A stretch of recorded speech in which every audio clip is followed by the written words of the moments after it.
This podcast is sponsored by Communicate and Connect Counseling, where we have a team of therapists who provide individual, couples, and family therapy services, all tailored to meet the needs of military and veteran families. To learn more about our services, visit www.communicateandconnect.com.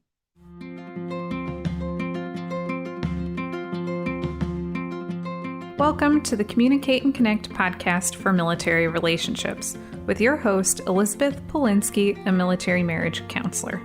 If this is your first time listening to the Communicate and Connect podcast, please take a second to go rate, review, and subscribe to make sure you get all our future episodes. We also really want to know what it is you love about our podcast, and if for some reason you're not loving it, we want to know that too, because we're committed to providing the best quality content to help you improve your relationships.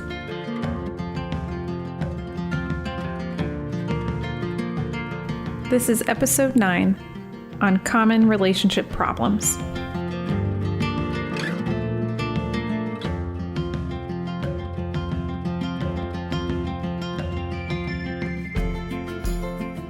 This is the Communicate and Connect podcast, and I am Liz Polinsky, and I'm here with my friend, Dr. Clyde Angel, and I'm really excited for him to share a lot of his experiences working with veterans and couples, and maybe I'll just let him introduce himself. Thank you, Liz. I appreciate you inviting me to come and share with you and share with your audience. So I am a retired VA chaplain. I worked in Atlanta, Georgia as a mental health chaplain. In the last 11 years of my career, I was the chief chaplain at the Indianapolis Bush VA Medical Center. Also, during that time, I worked with spiritual care and mental health.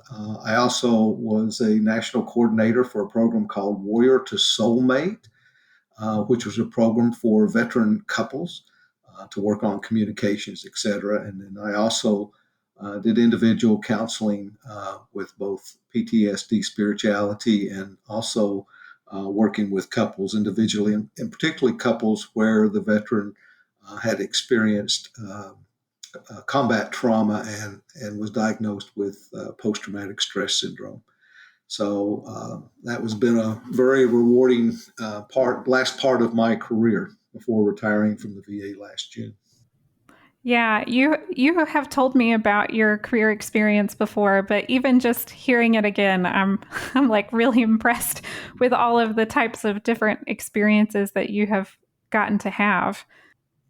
Yeah, it's really amazing. And I think something that's always stood out to me that I really loved about working at the VA was how much chaplains were integrated into mental health and how much I got to collaborate with chaplains. That was such a unique experience, I guess, job perk of getting to work at the VA. Yeah, and I think what makes it really unique, even to the public sector, Liz, is that in the VA we really can do what I call holistic care. Because we have all the disciplines in one place, and each discipline can bring their part to the table. And I just think that really is a great benefit for our veterans. And I'm a veteran, so as a veteran myself, I really do appreciate the holistic care that the VA provides our veterans. Yeah, I absolutely agree. I miss that now being in private practice. So part of how you and I know each other, since the audience doesn't know, but I used to do the Warrior to Soulmate workshops, and that's how we got connected, was by the chaplain at my VA connecting me to you, and us talking a little bit about pairs curriculum.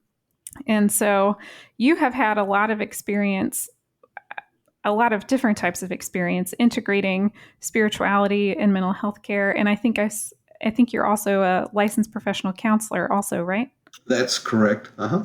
You really are maybe one of like the experts in integrating those two realms. What are some of the big issues that you have seen come up for couples over your years of working with them? What's kind of the big themes? Okay, so what's really been amazing, I was a local church pastor for 27 years, and so I did couples counseling there, and then I was in private practice for 6 years before going to the VA.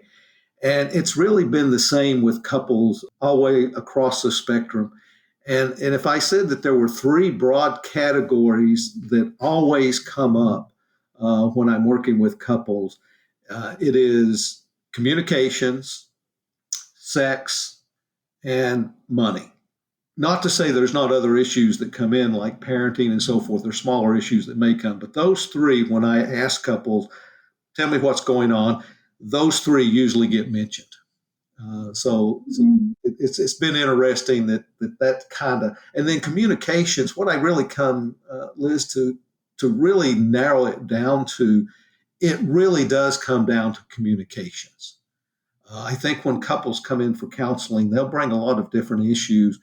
But what I have found at the core of this really is their inability to communicate with each other.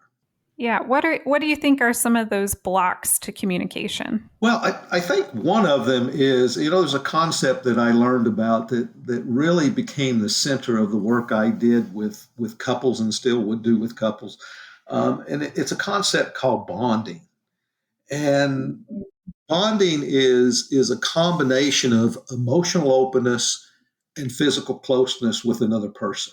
That's how we get bonding, and it's a biological need that we all have, just like food, water, air, and shelter. We have a need to bond, and what's interesting is we can't we can fulfill all the other biological needs: food, water, air, shelter, safety. We can supply those on our own, but we need another human being to provide that bonding. The type of couples therapy that I'm learning and really I'm trying to get certified in it right now is emotionally focused couples therapy, and it's all focused on bonding and the attachment bonds and that premise that we do actually need someone else, and we need to have that secure, safe place to turn to count on someone else to help provide for emotional needs. And when you're talking about veterans who've experienced again trauma and maybe have been diagnosed with post-traumatic stress or post-traumatic stress syndrome, the interesting thing is you just use the word trust. And with trauma, and when I work with folks around spirituality and trauma, I say that the major or the number one wound, spiritual wound of trauma, is shattered trust. And so I think for couples where one or the other has had a significant trauma, that also gets undermined. And so again, learning how to bond, learning to be emotionally open and physically close to each other, becomes a real important piece of that communication process. And so one of the things that I like to say to couples to also break down, and going back to what you said, what are the issues, kind of set the stage for talking about issues, is I like to remind couples that that they love the person, but they don't like the behavior. I can tell you Yeah. my whole 40 plus years in doing this work, I've had more than one couple come in, and one or the other would say, I love him or I love her, but I'm not in love. And I would laugh. I would literally kind of just sit back and laugh. And I said, well, great, I can help you with that. Because, when you think about it, you can't make one person love another person. That's a choice. That's an internal choice. That's a decision. But when people say I'm not in love, what they're really talking about is they're not feeling the emotion of love. And Yeah. so, one of the things that I try to get couples to focus on is that I want them to realize that what they love the person, what they don't like is the behavior. And so it's getting couples to refocus away from, well, he's this or she's that, and focus on, okay, what specifically is the behavior that is causing the distress, and how can we address that specific behavior and ask our partners for a behavioral change. Yeah, versus just getting critical or blaming or destroying someone's character. Exactly. Not, yeah, separating what you don't like that they do from who they are as a person. Correct. Correct. And it's interesting that you mention anger, because I think that's an important piece also. And again, addressing again with veterans, I have never met a veteran who has experienced again combat trauma and has the diagnosis of PTSD that isn't just full of anger. And so what I developed was what I call anger resolution versus anger management. So anger management, and the way I would say it to groups particularly is I said anger management is designed to keep us out of jail. So that when we experience the emotion of anger, that we learn to control the anger so we don't do something stupid. And I often would even use maybe some Hebrew Christian scripture where it says, "Be angry and sin not." And I said, I've always read that as be angry and don't do something stupid. But if all I'm doing is helping people manage the anger, they're still walking around with the essence of anger. And so Absolutely. I begin to work with folks and talk about, okay, how do we resolve anger?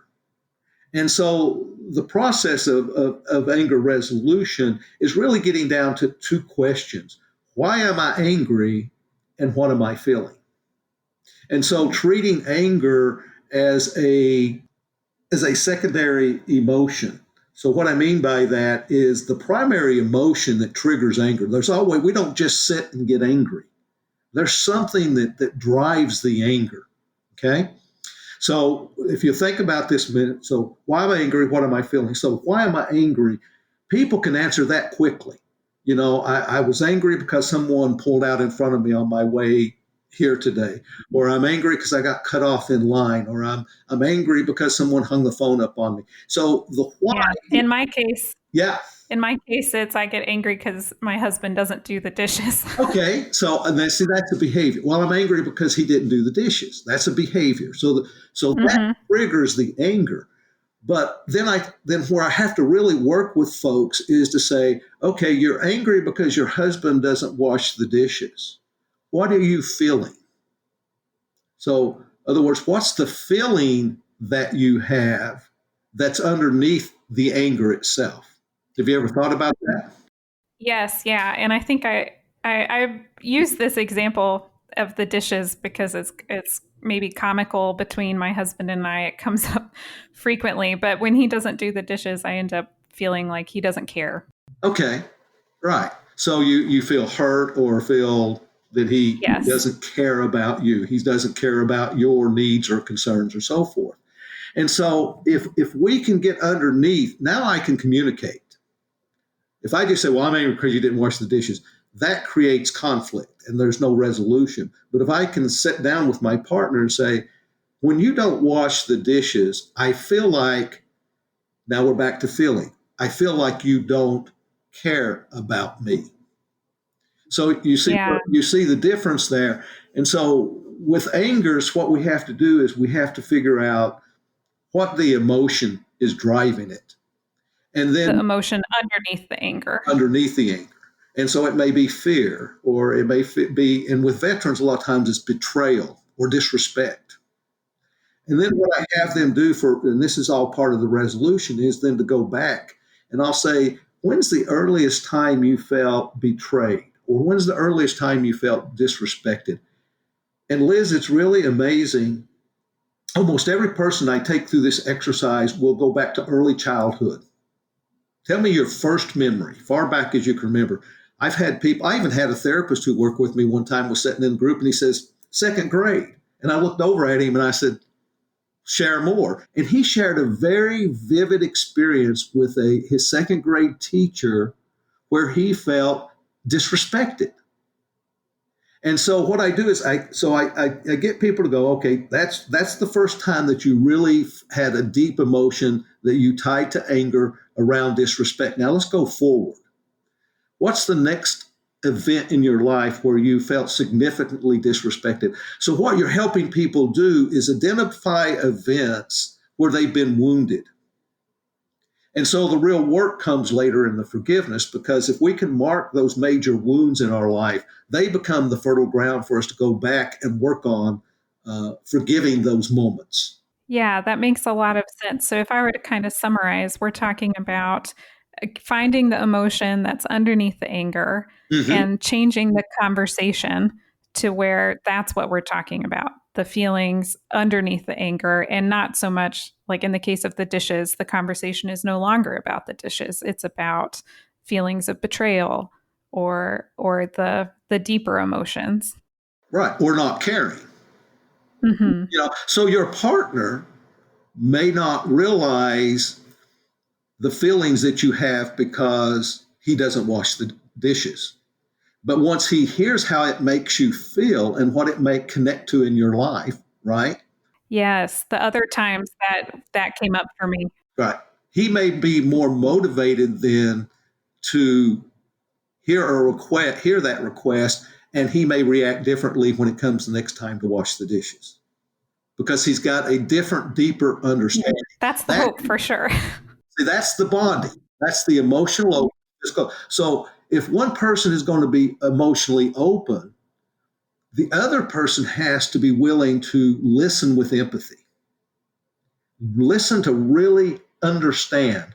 And I know I'm moving to kind of a little different subject, but hopefully all this ties back in. That's okay. Listening is the key to communications. Most of us are pretty good talkers, and the majority of us are not very good listeners. And particularly when in a intimate relationship where a lot of emotion can be tied in, often when we begin to get charged up and we start having feelings of being irritated or upset or angry, we get defensive, and so instead of listening, we're working on our response rather than really listening. So a real good exercise that I have couples do is I will have one couple just state what the issue is and talk about their issue and their feelings around that issue, while the other person listening simply listens and repeats what they're hearing. And that's amazing when someone is all they're doing is repeating what the other person's saying. They begin to really listen. And if they do that with empathy, really understand what's going on with their partner, I've watched couples just totally change in the moment in how they begin to react with each other. Yeah, because it's so validating. If somebody can repeat back to me and confirm that they understood, that they heard what I said and understood it, and that it makes sense to them, that's such a great feeling. And what? Yeah, I have different sayings that I've used, I guess, for years. People that know me, but one of the great wounds of life is feeling unheard, the feeling of not being heard. Yeah, I can really understand that. That hits home. Like I feel that as you say that right now. Yeah, and that can start in childhood. The parent that's too busy to listen, or just says, "Do what I say." You know, I don't want to talk about it. Just do what I tell you to do.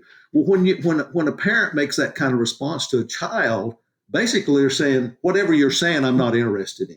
Yeah, which I think goes right back to what you said just a little bit earlier in your anger resolution model. You have people go back and see like those first early childhood times where they had that hurt, where they felt, in this case, really not understood. And it's so fascinating to me how those wounds they continue on into adulthood, and then with romantic partners they're like minefields. Like when it's easy to accidentally step on that raw spot in your partner because it's been hurting, because it's been such a deep wound for so long. Right. And the interesting, we all come into relationships with our baggage.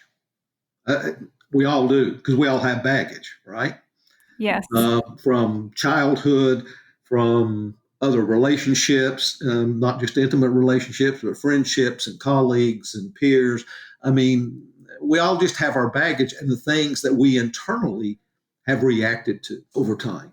So, and I think probably another big thing when, we've talked about bonding, we've talked about, learning to listen, talked about anger. I think another really important piece, and again, this is whether whatever the subject that the couple is struggling with, whatever the conflict may be, these are the bases that help them begin the good communication. And that next thing would be forgiveness. Yeah, I was really hoping you were going to talk about that because I do know a psychologist who has done a lot of research on forgiveness, but generally for me, I kind of put forgiveness in the realm of like a spiritual leader Right. would be able to comment on that way more than I feel like I could as a therapist, because I guess it feels to me like a spiritual undertaking. And I think that's true. And there's a lot of people who would tie that back to whatever spiritual belief system that they have, because at least the major religions all contain a large concept around the issue of forgiveness, whether it be Judeo or whether it be Christian or whether it be Islamic. All of them speak very center of their belief system, I guess is what I'm trying to say, is centered around forgiveness. And even if you take that out of it and just think of it from the concept of spirituality, and spirituality, the stack pole of spirituality is purpose and meaning. We all have that within us, that sense of purpose, meaning. Why am I here? What is it all about? So even going from that standpoint, with forgiveness, we've gotten a lot of mixed messages through the years. And have you ever heard the old saying, forgive and forget? Yes, but that never made sense to me because I don't know how I'm supposed to forget something. It's impossible. That's the biggest load of something that somebody floated down. I don't know where they got forgive and forget. So one of the examples I use is we don't forget our significant physical wounds. If we were sitting in a room together right now, I'd point to my head and say, this was a scar when I was 6 years old in Alaska. And here's another one. Here's a scar that I got in Alaska. Here's another one that I got in California. And back here's bicycle wrecks in Tennessee. And here's 3 scars that I've had surgery on my back. And here's a big scar on my leg where I had an ACL surgery. Why do I remember all of those scars? Because they all had some level of pain. Now, none of them hurt me now. There's no pain with any of the scars, but I remember them. And it is the same way with emotional and spiritual wounding. We remember what we feel. So we've got, it's not a matter of forgiving, it's a matter of making peace with the past. One of the best definitions of love I actually found in a scripture that a lot of people are familiar with, especially with weddings and stuff. It's the 13th chapter of 1 Corinthians. And it's many know it as the love chapter, right? Love. Is it the love is patient? Love is patient, love is kind. And so in the NIV version of that, it says this. It gets down to a point where it says, love keeps no record of wrongs. Now, what that means is not that you don't remember. What that means is that you don't hold it against the person. So forgiveness is very much the glue of a relationship, because if I'm keeping a tally of all the things that you've done, then I'm keeping a record. And true love doesn't keep a record. I see that so often with the couples that I've been working with recently, is a lot of times they can come in and then they start listing off all of the things their partner has done wrong. And so that tells me, based on what you're saying, they haven't made peace with it yet. Right. And then the other real piece of forgiveness is self-forgiveness. And people really struggle with that one. And with making peace? Making peace with yourself, or just forgiving yourself. Who hasn't made the bad choice in life? I mean, we all look back and go, well, I wished I'd have done this instead of that. Well, what we're talking about is choice, right? I chose to do this instead of doing that. or I ignored this and I just did that. And so we all have places that we also have to forgive ourselves. So the process of forgiveness is kind of three steps that I when I was working with veterans and well non-veterans too. Is the first thing that we have to do is mark the day and the time that you are choosing to forgive, whether it's yourself, whether it's someone else, whether it's an event, whether it's the government, etc. Whatever, it doesn't make any difference. But forgiveness is a decision. It's intentional. So Joe Smith did this to me 30 years ago. But today, August the 6th, 2020, I'm going to forgive this. And I mark it down. The reason I encourage people to mark it down is that when the feeling and memory occurs in the future, you can remind yourself that you already went through the act of forgiveness for that event. Yeah, sort of reminding yourself that you're forgiving it. Exactly. Exactly. So holding on to anger and forgiveness and anger really go together. So holding on to anger is like drinking poison, hoping the other person dies. It just hurts us. Yeah, and every time I've ever wanted it to hurt someone else, I always feel like it hurt me more. Oh, absolutely it does, Liz. And so when that memory comes back, if you mark that day and time, you say, and that memory comes back up, then you can just pause and you can go, no, on August the 6th, 2020, I forgave that, and I'm not going to hold on to that. I've let that go. So you can just remind yourself so that what I find and I found it in my own personal life, but I've also found it in working with others, that over a period of time, it does fade. It does lessen. That when the memory comes back, it comes back with less emotion.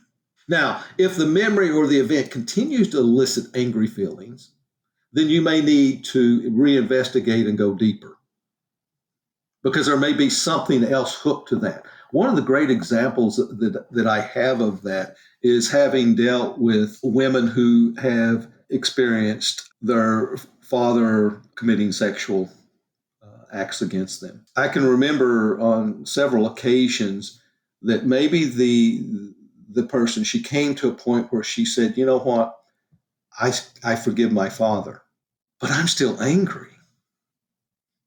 And it is really funny because as we explore that, we go back to the event and we begin to explore and say, well, who else would you have been angry at in that moment besides your father for what he did? And you wouldn't believe how many times, Liz, they would say, well, I was really angry that my mother didn't protect me, or she didn't stand up, or she didn't believe me. And often they won't confront the other parent because that's all they got left. You know what I'm saying? So they've distanced themselves from the one parent, so they've got the other parent, and so it's like that anger got covered up, right?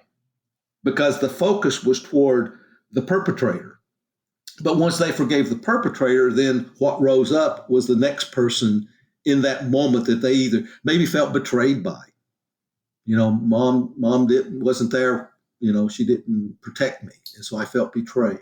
Yeah, to the two other parts of forgiveness. So the first part is writing it down, the date that you choose to forgive. But you said there were three parts. So the second part is that when the feeling reoccurs, that you can go back and remember. Okay. And then the third part is if the memory continues, then go back to the event itself and say, okay, I've forgiven this person. What else might I still be angry about around this event? Was there something else? Was there another feeling? Was there another person?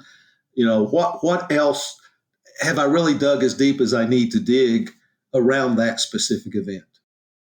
Have I chosen to forgive all the different wounds that happened around that event? Correct. And all the different players. Right. Okay. So we've been talking about forgiveness, and I know that you have done a lot of work with moral injury, which I think might be related to forgiveness of self. But for other people who maybe haven't heard of this term before, could you talk a little bit about what moral injury is and how it relates to some of the concepts we've been talking about today?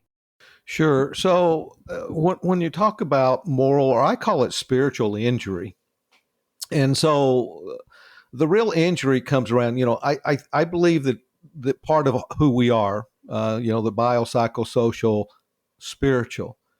We have each of these components that make us up as human beings, and we don't question our physical self. We know that we have a mental capacity. We can talk and think. We're social beings.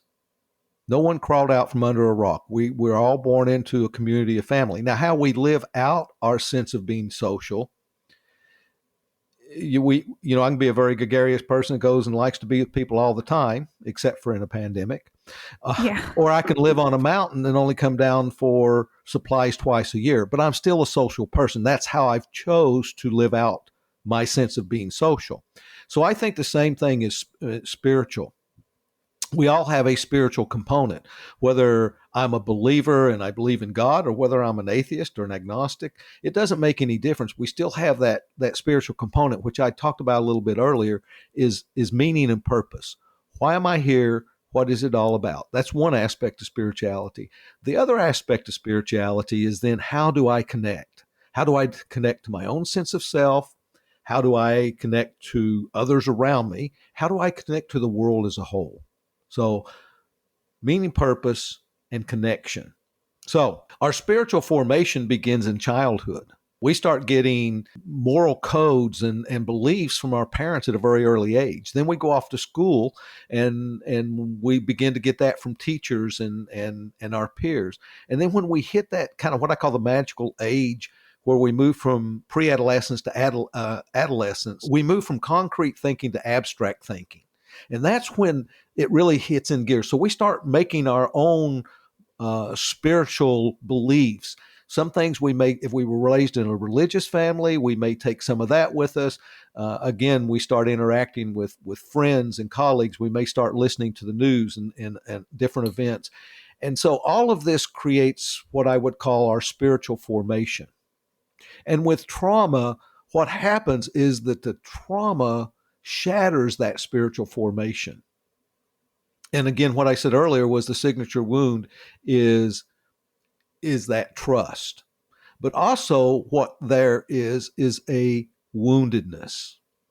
So whatever, let's say an event happens, someone does something in a combat zone, and then they label themselves.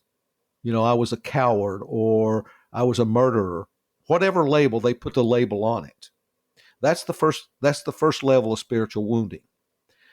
Then the next level is, let's say they share it with someone, and the person they share with has this response of like, "Oh, I can't believe you did that," or, "How do you deal with that?" Well, that's the second level, because that reinforces the shame and the guilt.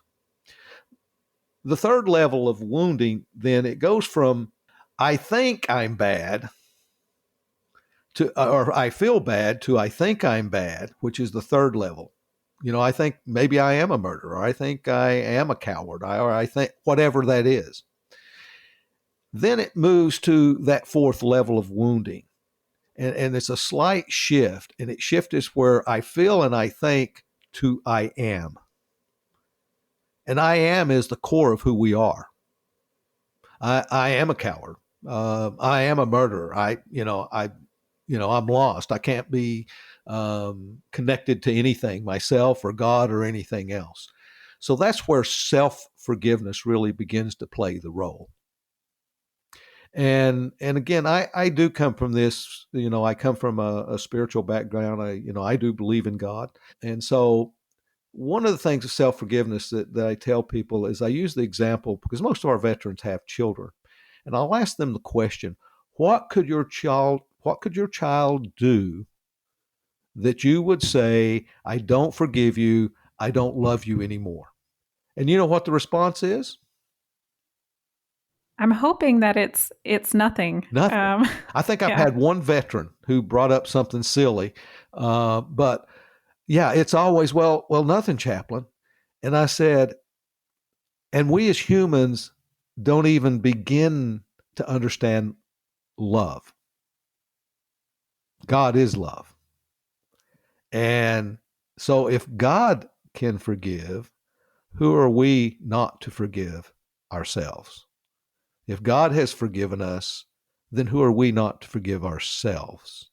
And often, where veterans particularly struggle with self forgiveness is they've never shared the story. I can't tell you the number of veterans, and I mean hundreds, over the years that came in my office, sat down, closed the door, and said to me, even when I was in private practice, said to me, Chaplain or Clyde, I've never ever told anybody this. And we're talking about, Vietnam veterans that have, 30, 40 years have held on to this story that they've never told anyone. But they've listened to that self-talk, to that place that I am less than. And so the lifeblood of post-traumatic stress is avoidance. So what they've done is they've avoided this particular wound. And when they can finally trust someone enough to share that woundedness and begin to break it down and talk about it, then that becomes the recovery. And that's really what it becomes, a recovery. But I think that's not just true with trauma and veterans. I think that's true even when we were talking about forgiveness earlier, Liz. I think that's true of the woundedness that we have all through life, and particularly if it's around a specific feeling, that we've wrapped years of anger around that feeling. And when that feeling Yeah. gets hooked, then we have this explosive reaction, right? And Yeah. if it was around disrespect, you could do something that's just mildly disrespectful, and all of a sudden I may see this explosion and go, where'd that come from, right? It's because we've tied all of this anger around that particular feeling. Yeah, this is so fascinating. I'm so glad that you are here talking about this. It's making me think of, I do acceptance and commitment therapy mostly Yes. when I work with individuals, and a lot of it is about what type of person do I want to be? What are my core values that I want to stand for in life? And so what I think I'm hearing you say is that they maybe had core values like I'm kind or I'm caring or I'm courageous or I'm loyal, and then they do something, either in the military in combat, or something is done to them, and they start thinking, I'm no longer that person. Now I am Right. something less than. I'm bad. I'm not consistent with who I thought I was. And so they Right. have to. There's a conflict. Mhm. There's a conflict between what happened and their values. That's the spiritual wound. Yeah. And I'm imagining that that could happen in couple relationships too. Like I'm thinking about sometimes one partner can be very critical and blaming, and the other partner internalizes that and starts thinking like I'm not good enough. Either I'm not a good enough partner, or what I say doesn't matter, I don't matter, type of thing. Or the other thing to think about is sometimes when one person reacts, they may hook another person, the other person's wounded. Yeah. Okay. So one person gets upset about something their partner did and they yell. And so it's in that yelling that the other partner says, people who yell at me don't love me. Oh, yeah. And so it triggers event for them. So they get hooked up in this kind of circle of each other triggering. A couple of things I'd say as we end, two things that I think that is important. One, to veterans and their significant other, is I've had often significant others come to me and say, Chaplain, you know, if he or she would just tell me what's going on, I think we could work through some things. And my response to them is always, if he or she knew what was going on, they would probably be more than happy to share with you. That's that the problem with trauma is the person's trying to figure it out themselves. They're trying to come to their own sense of healing. And they can't explain, or they're afraid to share because they don't know how the other person's going to react, or they're carrying this guilt and shame they haven't worked through. And when I say that to couples, I can just see them an instant change, like, oh, so he or she isn't holding back because of me. it's because of their own struggle. Yeah. And that just makes a huge difference. The other thing I want to say is I did this marriage and family work specifically around Warrior Soulmate for about 10 years in the VA. And I would often say when I was working with couples in group, when we would hold one of these retreats, as I said, what I keep finding out is that each time I do these retreats, it reminds me of all these different aspects of listening and listening with empathy and looking at the behavior and not the person, all this stuff. And I said, what I really found out is in my relationship, the person I have to work on the most is myself. Yeah, you're speaking the truth right now. Both of those points. Because we all want to blame. Blame is so natural. I mean, it's the beginning of humanity, is one blame the other, right? And we haven't stopped. When something happens, we want to blame someone else or blame God, as I would say. It's when we take personal responsibility. And probably the hardest work we do in couples work is the work we do internally with ourselves, whether that's dealing with guilt or shame or dealing with our understanding our anger and resolving it, coming to places of forgiveness. That's that self-work. But then when we can take the self-work and couple it with learning that bonding, learning to be emotionally open and physically close, learning to listen with empathy, when we put all of that together, that's when the relationship, the bonding begins to occur, and we begin to experience the intimacy that we all long in relationships. Yeah, and that is something that's really special and I think unique with couples therapy. Individual therapy can be so powerful, but I would say when both couples are able to heal those parts in themselves and then find a way to reconnect together, it's for me personally, I think it's one of the most beautiful things to watch. It's powerful. I agree. It's amazing to watch those craters of valleys that have occurred between couples, to watch those come back together and to see that couple. I've sat and watched it in the retreats, Liz. I've watched couples who were sitting 2 feet apart from each other in the middle of a retreat. All of a sudden they're holding hands and putting their arms around each other. And just you can almost see the healing begin in place. And that's pretty exciting to watch that. So whether it's individually in the couples in a counseling room, or nowadays it's through Zoom and other video connections, which I've done counseling. I've done couples counseling through video. It works. So I encourage couples, seek out if you're not getting to where you want to, you're not finding the happiness and the love that you desire and want in your relationship, reach out to someone. There's a lot of folks out here who have a lot of experience, a lot of talent, and a lot of caring and compassion to help couples find healing and hope and to be able to move forward. Yeah, well, I think we are probably out of time now, but thank you so much, Clyde, for being on this podcast. I have really enjoyed our conversation and learning from all of your experience. So thank you so much. Well, Liz, thank you for allowing me to come and to just share, and thanks to all of those who are listening. And I hope that maybe something that we've shared here today creates an ember or touches a place in their lives that brings healing.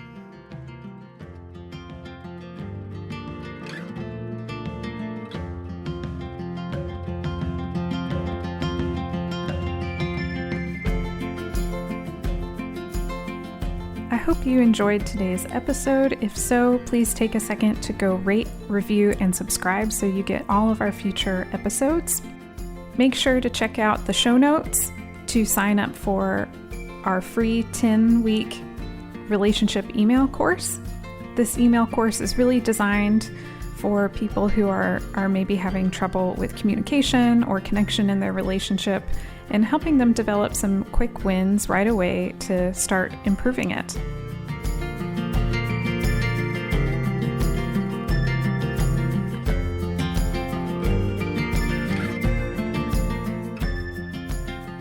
While I am a therapist, this podcast is for educational purposes only and is not considered therapy. And it should also not be a replacement for therapy. If you think you need a professional of any kind, you should definitely go find one. Until next time.